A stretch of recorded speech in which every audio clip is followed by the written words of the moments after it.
Welcome into another edition of another Cleveland Sports Podcast. My name's Andrew. With me is Jordan. Jordan, how are you, buddy? Andrew, I'm great, man. I've just been watching videos of Chase DeLauder for like the last, I Mm, don't know, 48 hours straight. mm. So I'm a little juiced up. I'm going to tell you that. I'm finding it hard to contain my excitement around people in Los Angeles that don't care or maybe even know what a Guardian is. So Yeah, I'm I having, mean, having a great time. I can't imagine anybody in LA with the Dodgers where they're at being even aware that baseball is being played in Cleveland at this point, right? Like, I mean, maybe they've heard of Jose Ramirez, maybe. Yeah, so it's funny because the Guardians are actually here. So they open in Seattle and Yeah. then they come to LA, and it's so funny, like the ticket prices for the games against the Guardians are like pretty bare bones Are you because it's going? just like I'm gonna try to go. Yeah, I haven't Nice. bought tickets yet, but they play Monday, Tuesday, Wednesday. One of those is the Dodgers do some of the wildest bobblehead giveaways of Uh-huh. any team, and like because they usually involve like Shohei or Yamamoto is on Tuesday, Uh-huh. and so it's like Monday and Wednesday are just like really averagely priced, and then Tuesday is like $400 more, and there's going to be people like lining up hours before the game to And get a then bobblehead, leaving like and then yeah, oh for sure, second and then not inning. even and then Yeah. reselling it for like thousands of dollars. So Right. Right. I won't be going on Tuesday, but Monday or Wednesday I'll be there. But yeah, it's just funny. Like the ticket prices reflect how the I think average Dodger fan is like. Yeah. And what is this? Is this a minor league team that we're playing? Is this still spring Cleveland training? Guardians, So, this is some sort of Marvel cross promotion. is this the team that was in the movie Superman? Are we? Is this the team? So So it's like a yeah. Globetrotter situation. We're the Globetrotters and they're the okay. Yes, this is an Uh exhibition for fun. Great. yeah. I mean, in many ways, kind of Major League's regular season now is an exhibition and for fun for Dodgers fans. Um we wanted to talk Guardians today because the season's about to start. And we kind of, I mean, it's a very tough team to talk about in the offseason for obvious reasons, right? They kind of don't do much. They do a really good impression of like, They hibernate. Yeah, they yeah, hibernate. like sometimes if a bird flies into a window and it's stunned for a while, you kind of are like, is it dead? Is it? No, it's moving. Okay, all right. So Yeah. the Guardians they're moving, they're breathing. We're just gonna give them some time, put them in a box, in a warm place, and then they'll right around the end of March they'll start to wake up and flap their wings, and here they are, ready to start a season.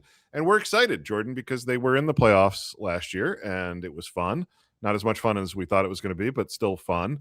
And they brought back a lot of the team, the parts that I like watching anyway. Right? I mean, the Ramirez contract is exciting.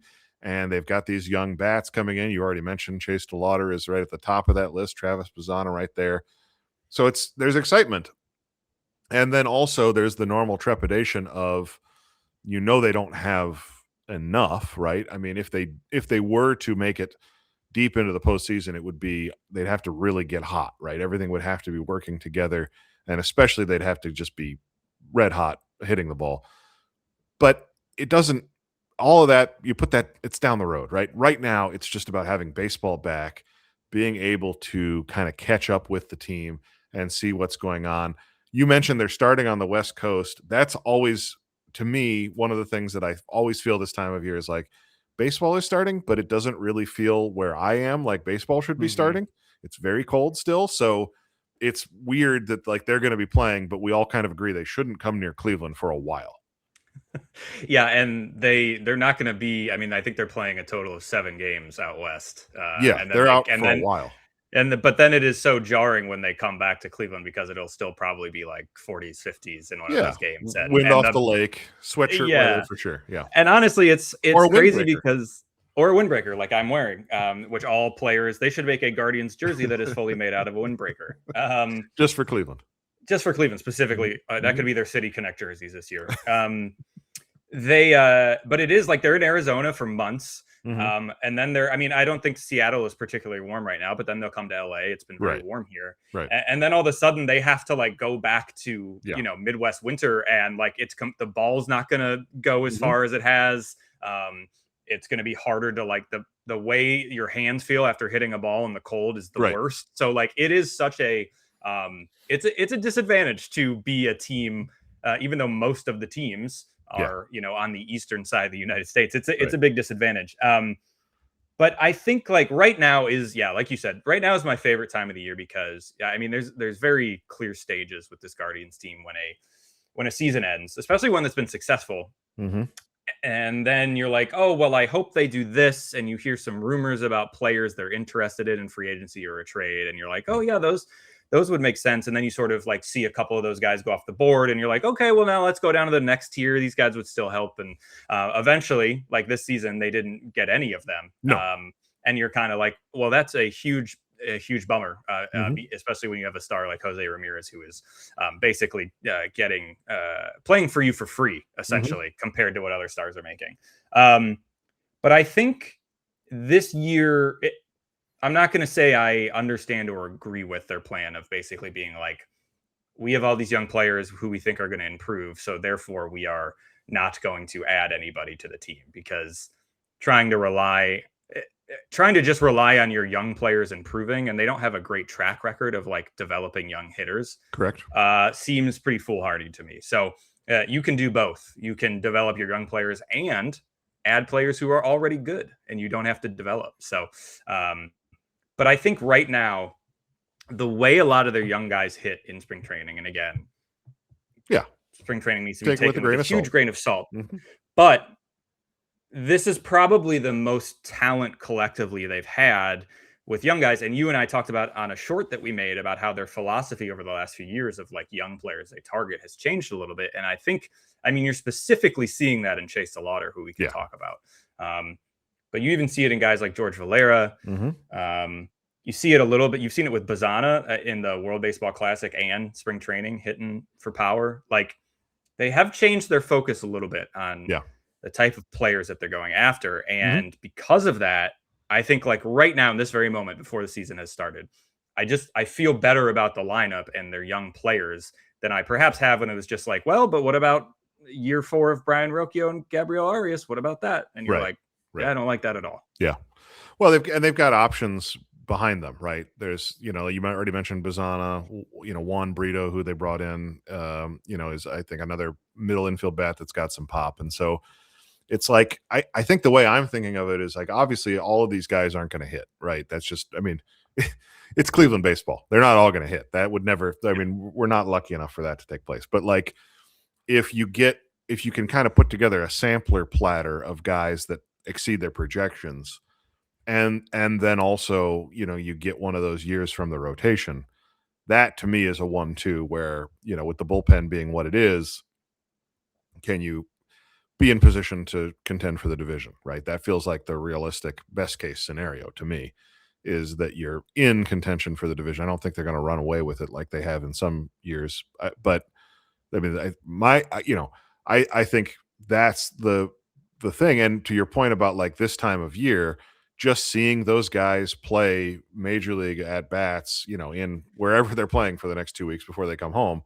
like that's going to be way more interesting than the spring training stuff or the World Baseball, just in terms of can they actually do it? And then what does the lineup kind of look like as it starts to gel? And then the weather warms up and they're in Cleveland and it's, good hitting weather. And then, as you hit the summer, what does that team start to look like? Which parts stick, which parts don't? And I think I'm interested just to kind of see how it all comes together in a way that I think, I don't know, maybe you feel differently, but the last few years for me, it's kind of been like, well, we know they're not going to hit. Like there's not a scenario in the last 2 years where you felt like they were going to have enough offense to really compete into the postseason. For sure.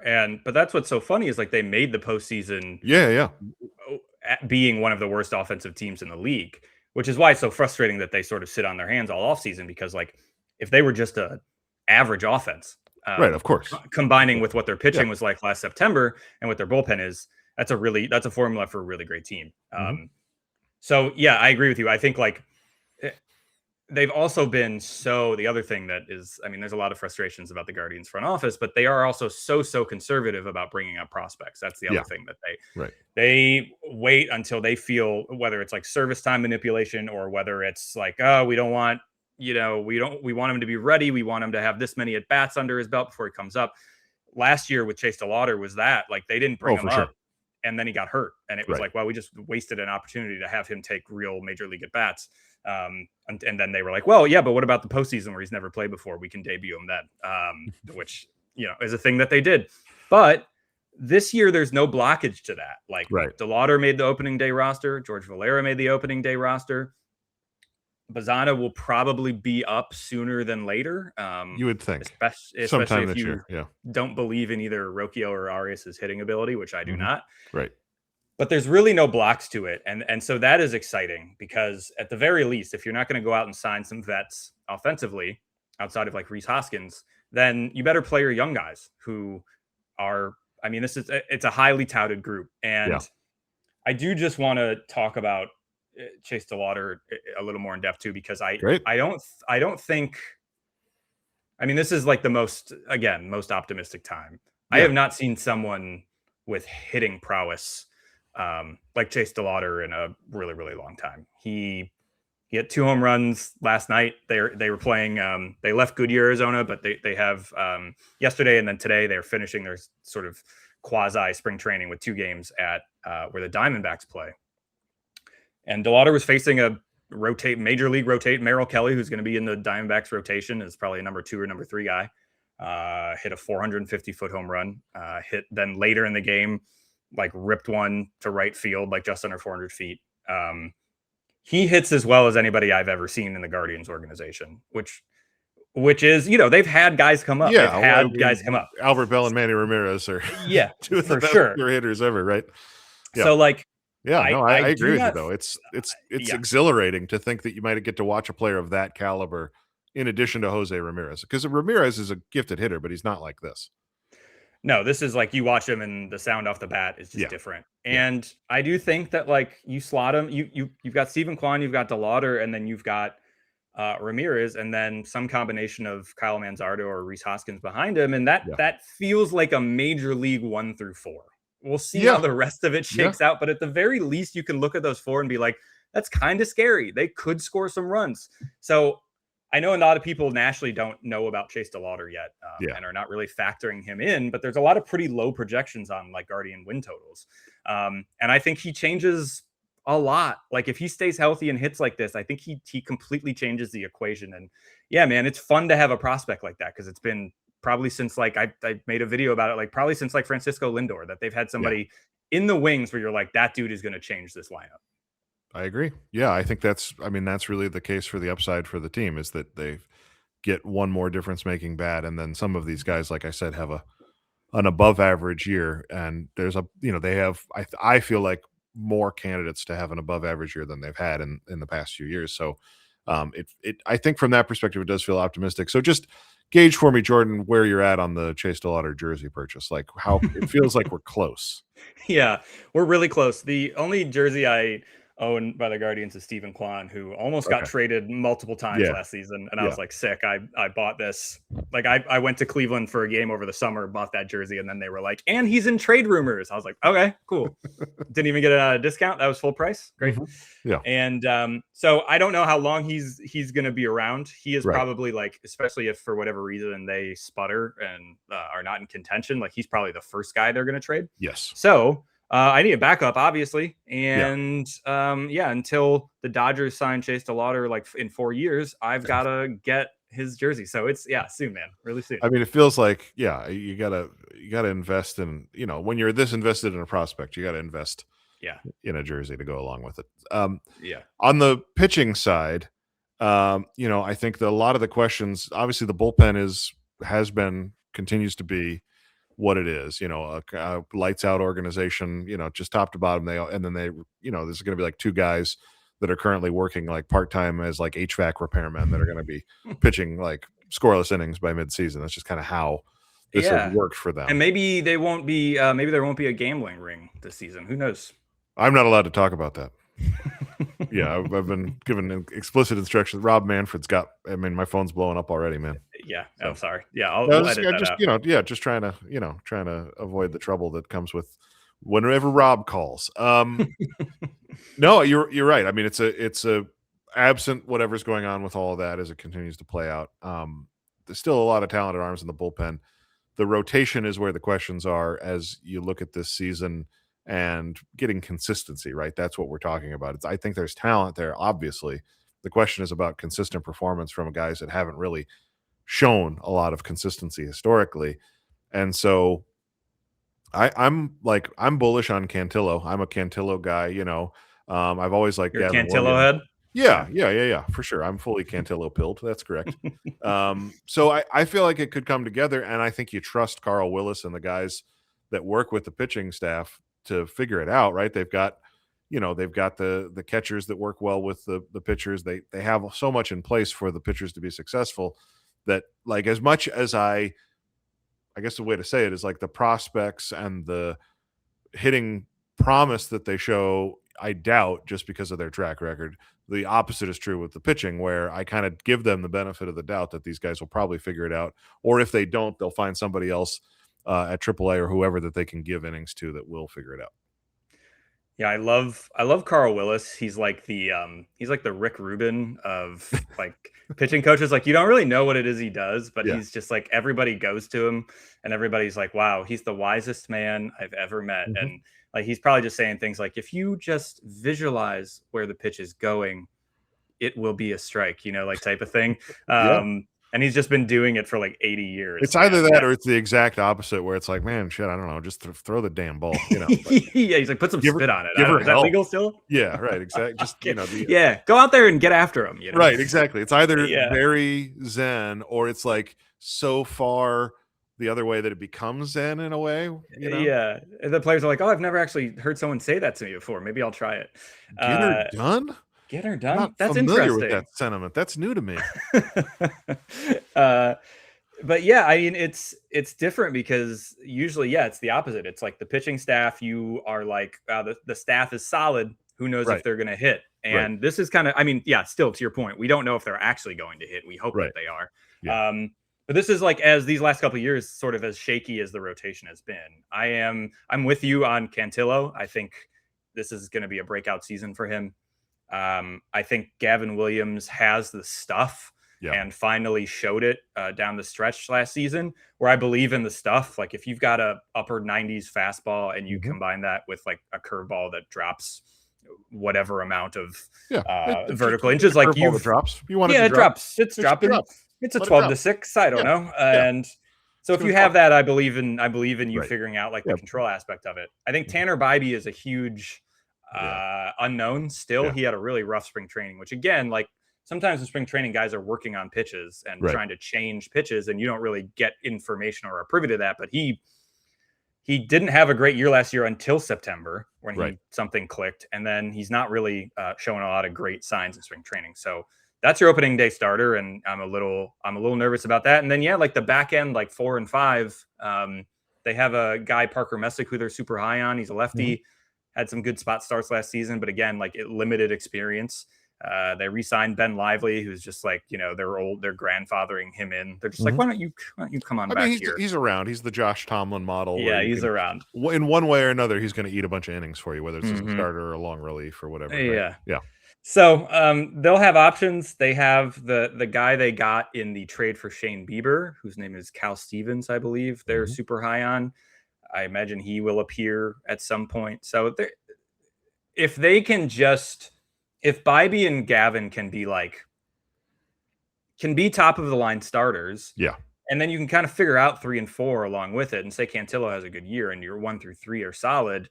That's what You I'm feel a thinking. lot. Yeah. Yeah, you feel a lot better. But I will say I am as like concerned about Bybee as I think I have been at any point. So we'll see what happens against Seattle on Thursday night. Well, like you said, this is the time of year where what's happening in spring training is kind of meaningless in a lot of Mm-hmm. ways. But there's some things that you kind of are. Is that a glimmer of hope? Is it not? I mean, to me, spring training is, I would say, a little more determinative than like preseason in the NFL, but not Sure. much more, because you don't know what people are working on and what's going on. And so, yeah, I think, and even then with baseball, it's such a long season that you don't really want to judge them by the results of the first 2 weeks of the year. So it really will be kind of like, well, where do they feel like they are by early May? Then you kind of know what kind of team they've got. And to your point, it could result in this year being one where they look to trade one or two players and take a little bit of a step back to really invigorate the youth movement that obviously they're on the cusp of. The last thing I wanted to talk about, just as we like set expectations for the season, is um, this idea of like the ownership and who they are. I mean, I I have not really talked about the Guardians as much as the Browns. I've mostly been in situations to only talk about the Browns, and the problem for years and years with the Browns has been that they will spend literally any amount of money under the sun to fail, right? Like that's their whole thing. And the Guardians are truly like a photo negative of that, where they refuse to spend any money, but all of the money that they spend, I mean, not all, but 95% of the money that they spend is spent incredibly wisely. I think we agree, probably one of the most talented front offices in the game, which makes it so frustrating that they are being told to operate with zero, often negative resources, right? Not only Yep. do they not have money to sign new players, they're told to get rid of players or move on from players that are expensive, right? Like what happened with Josh Naylor. So, um, there's a minority owner now who has the ability to take majority control. I think within the next year or two. The idea, I just want to like meditate for a second or think about with you the idea of what it would be like rooting for a baseball team that had access to financial resources like this front office, but then also money. It's basically the Yeah. Blue Jays, right? Yeah, I think that's a great comp. Obviously, Mark Shapiro, who was Right. in the Guardians front office for a long time, is now over in Toronto. Yeah, if like imagine if they this offseason were like, we're still going to add Chase DeLauder to this lineup. Bazan is probably going to play. Let's offer Kyle Schwarber to hit in the Right. cleanup. Let's offer him 300 million, and Kyle's Right. like, hell yeah! And Yeah. now all of a sudden, instead of Reese Hoskins batting Mhm. fourth, it's like Quan DeLauder, Ramirez, Kyle Schwarber. Yeah, Yeah. I think like it is funny. It always seems like the front offices that people consider to be like really savvy and smart Yeah. always seem to be the ones that are working with the most financial constraints. I mean, that is like the origin story of Moneyball, Right. and like how that has then sort of played out Right. across the league. And it is a kind of a tragedy that you have these really, really smart people who, for the most part, have made smart, sound moves to keep this team in sort of a like we're competing, but we have to literally look at the future every single year because we could have to trade one of our core players at any time. It's a tragedy that like we have that, and they are working with so little. Right. And you even with David Blitzer, who's this minority owner coming in, you Yeah. don't have any sense of like, okay, well, is he going to have more money to spend? Is he going to be willing to spend? I don't know. I just kind of assume the Guardians are going to be working on, there's a work stoppage coming up too. So like, Sure. Sure. Yeah. they're definitely not going to be spending money anytime soon. But yeah, you probably look like the Blue Jays, where like they missed out on Ohtani. They missed out on Kyle Tucker this offseason, who they were Mhm. like going really hard after because the Dodgers exist. So they miss out on some of the top free agents, but then they also signed like somebody like Dylan Cease over from Right. the Padres, and they can re-sign their own players. They can give somebody like Vlad Guerrero a boatload of Mhm. money to stay on the team, type like that. So yeah, I think you're looking at something like the Blue Jays, where like they have really turned themselves into a successful. They Yeah. were one game, Right. 3 outs away from the World Series. So yeah, Yeah. I mean it's a bummer to think what it could be instead of having to like walk these very thin lines all the time. Yeah, I mean, I'm bringing it up more because I am optimistic. Like my personal Yeah. belief, I don't know that I've ever said this publicly, but my personal belief is that the owner is so cheap that they are basically under a mandate to spend no additional money, and Oh, I probably agree. that he's putting a significant profit in the bank every year. So my just gut sense from the way this works, just knowing how rich people are, and this particular one, is that the the Guardians as an entity, as a business entity, are making significantly more money than they're spending, and that an owner that is okay running a zero balance year over year and investing maybe even a little more, pushing more chips in when the time seems appropriate, their payroll could significantly expand. So even if they don't get to maybe a Toronto level or one of the, I mean, obviously they're never going to be where the Dodgers are or the Mets, but even just to get into the middle of the pack, which I think is reasonable given,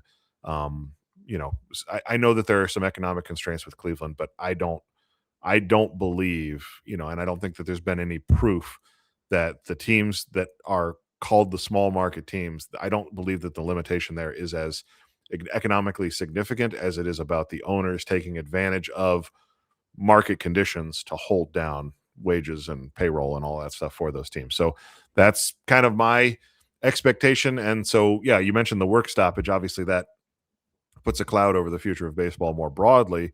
And that's a different conversation for a different time. Certainly, I have thoughts about that too. But I am optimistic that whenever that ownership change happens, you might actually see a Guardians team, like you said, even if it's just being able to re-sign players that you bring up, right? Whenever your boy Chase makes it to free agency, right? Being able to keep him in Cleveland, and making those smart extensions ahead of time, like they used to do 10 years ago, where they were occasionally keeping players, and obviously Ramirez is the only one of those now, but there used to be more of them where they'd sign them to these extensions and then hang on to them at a below market rate for a few more years before they had to give them up. I think that's a reasonable place for the Guardians to land, even if it's not being ever in the top half of the league in payroll. They could be closer to the middle. For sure. And the middle class of, MLB players are still good MLB players that are going to help your lineup, especially if some of these young guys develop, and then it's like, hey, we don't need a lot. We just need somebody you need to plug in one or two. Yeah.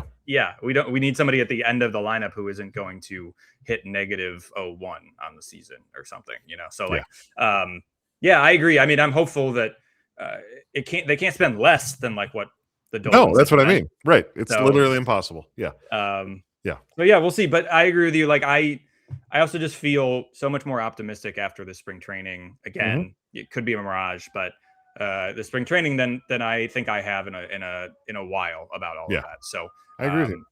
I'm ready, man. Fire me up. Let's get the popcorn. Let's get the peanuts. What are we doing? Popcorn and so like the song. Is that are you saying? Yeah, and Cracker Jacks. Homemade Cracker Jacks for the game. Do you watch a lot of Guardians games like on TV? Like, do you put a game on? Oh, I'm putting a game on. Yeah, you're putting a game on? Well, okay. I think I've said to you before, the great thing about being on Pacific time is that all these games basically just start at 4. So so it's like the workday's winding down. Wind down. You just throw it on in the background, and baseball is obviously the sport where you truly don't have to pay attention to every single second that's going on. So you can kind of look up and be like, oh, it counts 3 and 2. Doesn't really matter how we got there. Let's see what this pitch is. So the Pacific time zone for sports has been a wonderful change for me in terms of like my ability to watch games. Right. So I'm Central Time. So you pick an hour up. Yeah. And I actually find it challenging then, because a lot of Guardian games, especially early in the year, they've done these earlier starts that are like 6 local. Oh yeah. So it's like a 5 o'clock start, which is like, to me, I agree with you that it's nice that it's earlier, but then I'm not thinking about baseball at 5. I'm thinking about dinner or maybe going out and doing something before it gets dark. And so there's like this thing of like, I often last year came home and it would be like 8 and I'd be like, all right, time for some baseball. I'm like, no, that game is over. That game is that game's done. They've been done for an hour. They scored 2 runs. They lost by 4 and it ended 15 minutes ago. So where were you? And then I'm like, well, am I going to watch the Padres? That doesn't feel right. No. So yeah. No. Yeah. When I the first year I moved to Los Angeles, I remember I went to work. And then I was like, I don't have any groceries, so I need to go grocery shopping after work. And I got in the car after grocery shopping. I remember I got like a notification. It was like, final, Guardians 3, whatever team, nothing. I was like, what do you mean final? What the hell? It's 5:30. It feels a little bit like Friends made plans without you. Like, yeah, absolutely. Like, you guys were all watching this? When the game happens in its entirety and it's over and you're just finding out about it, it's like, you guys went to dinner and a movie and didn't think to text me? Yeah. So I was in Trader Joe's asking what kind of new flavors of sparkling water they had. I can't be. I'm trying to understand what pamplemousse is, and you're over here closing the game out? Is there an employee that can explain to me this flavor? My goodness. Yeah. So that's our Guardians preview. I think we. Well, do you want to make a prediction for the season? Oh, I'd love to make a prediction. Great. Okay. I feel like literally I was reading the Athletics power rankings, and ESPN put out a power rankings. The Guardians are in like the low 20s in both, which I understand for sure. I don't know. But nothing has changed with this team from last year. What has changed? Agree. And I mean, I think they should be better collectively. And I agree. They've won the division the past 2 years, and 2 years ago won a round of the playoffs. Like, no matter what their issues are, they always are there at the end. So I don't know if I'd pick them. I don't know if I'll pick them to win the division. I think the Tigers, probably just because of Tarek Skubal and some other pieces that they have, are a very good team. And I probably, before seeing the product on the field, would pick the Tigers to win the division. But I would not. I don't think the Twins, Royals, certainly not the White Sox, are better than the Guardians. And so I'll pick them to finish second and get a wild card spot, and then like we'll see what happens in the playoffs. But some of these places, yeah, like their over under for the Guardians is like 74 or 75 wins, which is like crazy low for a team that I feel like 80 wins is sort of like the baseline. So I think they're gonna outperform expectations, like it seems they do a lot. And Andrew, if like DeLauder is as good as advertised and Bazana is too, I think there's a wide variation of like how good or potentially how bad they could be. But I think like they seem to outperform expectations a lot. So I'm going second place in the division, wild card round, which they can absolutely win, and then you see what happens from there. Do you have a prediction? I mean, literally, that was my prediction. So it's kind of great. A little bit frustrating that you just I saw your said what notes. I was going to say. Yeah. I mean, I think what you said about there being a wide range of outcomes, wider than most years, is really probably fair, because I do think there's a world where the starting pitching is like disappointing on multiple levels, and then the hitting doesn't show up the way it is, and they're just kind of. I mean, a shutdown bullpen does you no good if you're down 4 runs in every game, right? Yeah, if you're never winning. I mean, I think there's a scenario where they win 65, 70 games, and it's a real disappointing season, and they really do take, like we kind of said, look at a few different players and take a step back and are kind of in more of a reloading situation than we feel like they should be right now. But I mean, my instinct is just kind of looking at what they did last year and then using that as the benchmark for what they should do this year. I don't think it's unreasonable. I think it's interesting, the gap between projections, for a lot of the projections that inform the over-under lines, right, are, as you mentioned, kind of bearish on what the Guardians can be. And I think that gap is really interesting to me, just in terms of, if there is we talk about analytics in a broad sense often in terms of different ways of valuing players, but I think the Guardians are, you kind of mentioned Moneyball, but the Guardians are one of the purest expressions of like figuring out how to create wins that don't necessarily exist in a projectable sense. And I really think that they have figured that out. I mean, the management part, whether it's Tito or now Vogt, like that has been a tangible part of their success that definitely does not show up anywhere when you're trying to like project how the rotation comes together or whatever. And I think that, I mean, if you're looking at things that point to why they actually have a track record of exceeding projections, I think there's plenty of evidence for why they can do that. So, I'm with you. I think you know what, but I will say they win the division, because I think Tarek Skubal is hang that banner, baby. That's right. I think Tarek Skubal is going to do what he did during the World Baseball Classic, which is pitch 4 innings and then leave.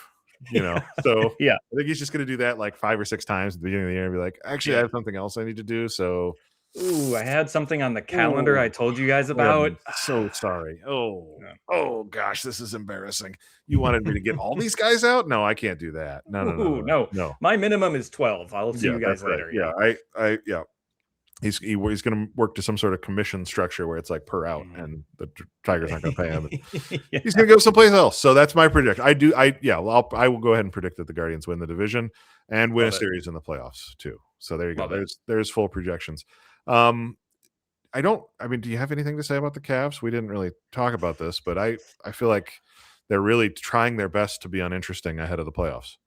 Yeah, they're kind of like these last like 3-4 games that have been against bad teams. They've just really not been very impressive. Yeah. So that's kind of continued. They have a kind of a big game against the Magic tonight. Could be a sort of potential first round opponent. So there's that. They obviously have a long history with the Magic, but they're just floating along. And also Jared Allen, who at one point was day to day, has now missed like 8 games and is not playing again tonight. More than a day. feels like maybe that wasn't the correct injury designation to give that player, and that's pretty concerning because it deals with like his knee and tendonitis, and they need him. So, yeah, it's kind of a weird spot where you're like, okay, let's get to the playoffs, but also is one of their key pieces going to be healthy, or you guys not going to get Jordan, this in for the? Yeah, I saw a soccer headline today. Kylian Mbappe, who plays for Real Madrid, sure, he has a knee injury, yeah, and they misdiagnosed it because they did the scan on the wrong leg. okay. They don't have Real Madrid doesn't have enough money to get a doctor that's scanning the right leg. I don't know. It could be like What hospital are we going to? Yeah. I mean, there are some people that like grow up not knowing left and right, like intuitively. So maybe that's what it is. Is it just like, just feels like maybe that. oh, the right. Yeah, Okay. In the interview for that doctor, maybe Yeah, that's something that could have come up there, but it's a maybe they concern. didn't think. Maybe they didn't think. Like, of course, this person knows the difference between right and left. Of course they do. So I'm just saying that could have happened with Jared Allen. Yeah, that just could. It's something worth asking. I agree. All right, so we'll keep tabs on the Cavs. We obviously talked NCAA tournament before, kind of when it was starting last week, and then there proceeded to basically be nothing interesting happening beyond that for the rest of the weekend. I mean, it's I think the Sweet 16 is going to be really fun because there's a bunch of really good teams in the Sweet 16, but it increasingly feels like its first two rounds are upset free because of what's happening with NIL money and everything. And again, bigger conversation about where college sports are headed. But I think overall, not much to say there other than it happened. Yeah, it happened. My alma mater, Mizzou, went down pretty easily. So that wasn't, not what you're looking for there from the school. I guess I need to donate a couple more million to really get their NIL fund up. So I'll be working on that. Okay. Not as like and subscribe so Jordan can give the money to the Mizzou Tigers. Every thumbs up by 15 instead. Every thumbs up you give us is 15 cents goes into my Venmo. So if you could please continue to do that. Turn right around and send it to your alma mater for them it goes marginally less bad at basketball. Mm-hmm. Yeah, great. Yeah.